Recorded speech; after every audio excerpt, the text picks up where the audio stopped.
Assalamualaikum warahmatullahi wabarakatuh. Baik, pada hari ini saya akan berkhutbah yang bertajuk Teruskan Berdakwah.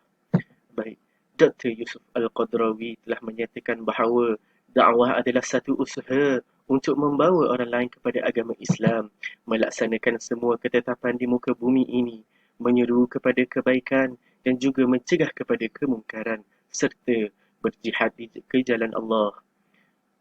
Dakwah juga merupakan kesinambungan tugas para nabi dan juga rasul yang telah diutuskan oleh Allah kepada umatnya. Kemudian, tugas dakwah itu diteruskan oleh para sahabat, salafus soleh dan juga para ulama hingga ke akhir zaman. Firman Allah Subhanahu wa taala dalam surah An-Nahl ayat yang ke-36. Dan sesungguhnya kami telah mengutus dalam kalangan tiap-tiap umat seorang rasul dengan memerintahkannya untuk menyeru kepada mereka, hendaklah kamu menyembah Allah Subhanahu wa taala dan jauhilah tagut. Maka di antara mereka yang menerima seruan Rasulullah itu ada yang diberi hidayah petunjuk oleh Allah dan juga ada pula yang berhak ditipu kesesatan. Seterusnya, strategi berdakwah ini akan disampaikan melalui 3 pendekatan, iaitu dakwah dengan percakapan, dakwah dengan perbuatan dan juga dakwah dengan penulisan.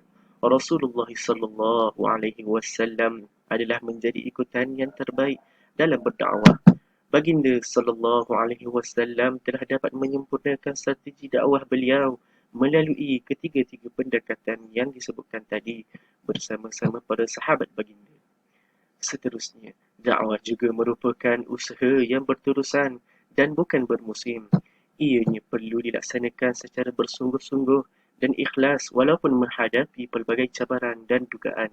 Ini adalah kerana tujuan dakwah itu amat jelas, iaitu mengajak manusia untuk tunduk dan patuh sepenuhnya kepada Allah Subhanahu wa taala. Sesungguhnya, kerja dakwah merupakan tanggungjawab setiap orang yang beriman dengan syarat mestilah mempunyai ilmu dan asas-asas mengenai ilmu-ilmu yang hendak disampaikan. Setiap orang yang berdakwah akan mendapat kelebihan dan keutamaan apabila berdakwah diikuti dan diamalkan oleh orang lain.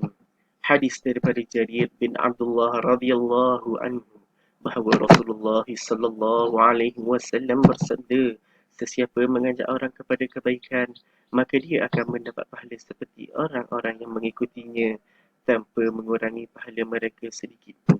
Riwayat Muslim. Setiap Muslim tidak boleh mengelak daripada tugas dakwah untuk mengajak masyarakat ke arah kebaikan, terutamanya kepada ahli keluarga atau yang di bawah tanggungjawabnya. Sesungguhnya, dalam menyampaikan risalah dakwah, Islam telah menyediakan prinsip asas yang cukup jelas yang mesti dipatuhi.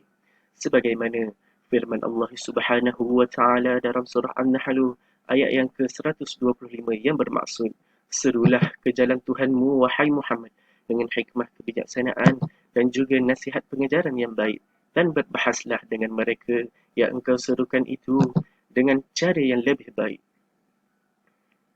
Setiap pendakwah hendaklah menguasai perkara yang hendak disampaikannya supaya tepat dengan ajaran agama Islam. Maka segala isu yang dibangkitkan hendaklah bertujuan untuk mendidik dan melahirkan umat yang bersikap terbuka, tidak taksub dengan pemikiran jumud atau yang membawa fahaman yang menyimpang jauh dari Islam sehingga merosakkan akidah, syariah dan juga akhlak Islam yang suci.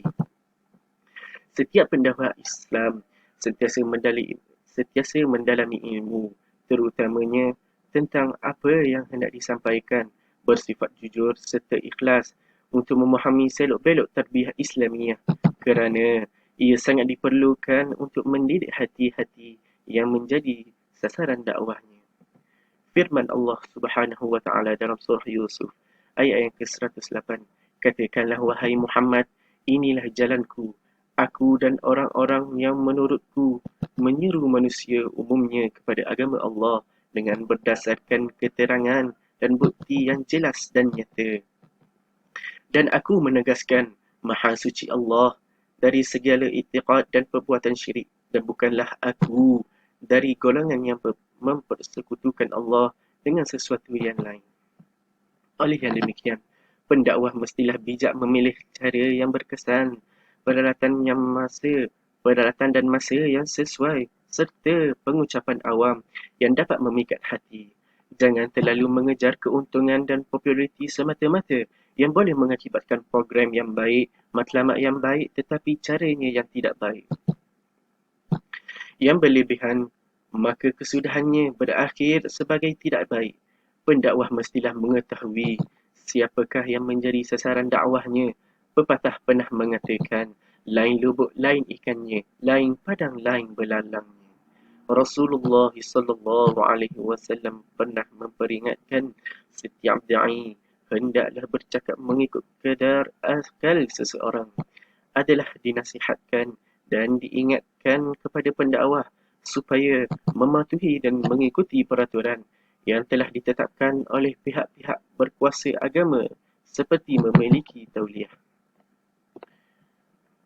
Mengakhiri kutubah pada hari ini, setiap umat Islam diseru agar memberi perhatian dan sama-sama bertanggungjawab dalam melaksanakan dakwah. Yang pertama, umat Islam hendaklah meyakini bahawa perintah dakwah adalah berasaskan dengan Al-Quran dan juga As-Sunnah yang wajib dilaksanakan. Yang kedua, setiap orang beriman hendaklah melaksanakan tanggungjawab dakwah berasaskan ilmu dan juga menguasai kemahiran berdakwah yang berkesan. Yang ketiga, setiap pendakwah mestilah berpegang kepada pegangan akidah ahli sunnah wal jamaah untuk menjaga keharmonian fahaman agama umat Islam yang benar dan suci. Firman Allah Subhanahu wa taala dalam surah Ali Imran ayat yang ke-104, dan hendaklah ada di antara kamu satu puak yang menyeru iaitu berdakwah kepada kebajikan untuk mengembangkan Islam dan menyuruh berbuat segala perkara yang baik serta melarang daripada segala yang salah iaitu buruk dan keji, dan mereka yang bersifat demikian ialah orang-orang yang berjaya. أقول قولي هذا وأستغفر الله العظيم لي ولكم. السلام عليكم ورحمة الله تعالى وبركاته.